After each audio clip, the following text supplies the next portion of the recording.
January the 17th, 2026. Good afternoon, but most of all, happy Sabbath to each and every one of you, to all God's believers. And it's like I always say, if you're not God's believers in the Sabbath, is yet still the Sabbath. Okay? Exodus tells us to remember the Sabbath day to keep it holy. So happy Sabbath to each and every one of you. On the road again. On the road again. Our church is traveling, well, just a very few of us, I should say, to Philadelphia, Pennsylvania, to our Elder Jerome Harris for his pastoral and church anniversary.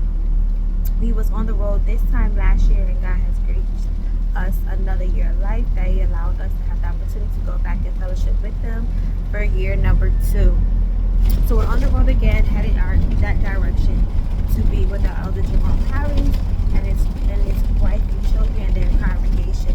So if you're not busy, meet us in Philadelphia, Pennsylvania at 5416 Woodland Avenue. Once again, 5416 Woodland Avenue at Born Again House of Prayer.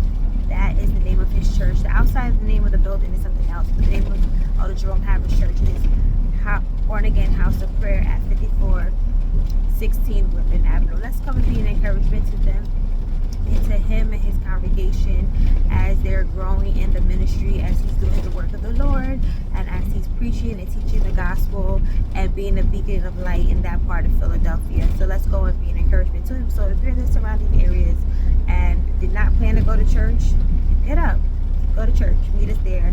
And if you just want to be in fellowship with us and with our Elder Jerome Harris, meet us there at service. It starts today at 2 p.m.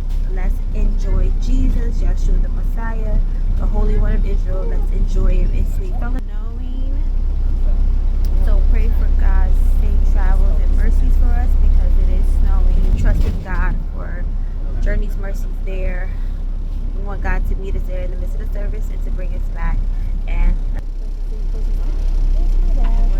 keep him in prayer. Ask God to give him a word for the people, to keep his heart encouraged, because people don't realize leaders do get discouraged. Leaders do get down and dismayed.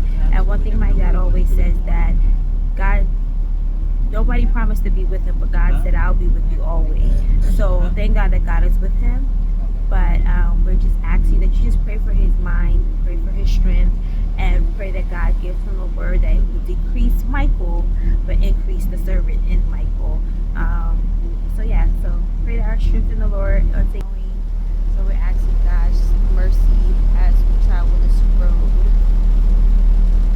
get there safely. And anyone that's assembling for God, assembling for service today, happy Sabbath, and may God move in the midst of your services and let his power fall when his name is called, and let someone receive the Holy Ghost any and everywhere.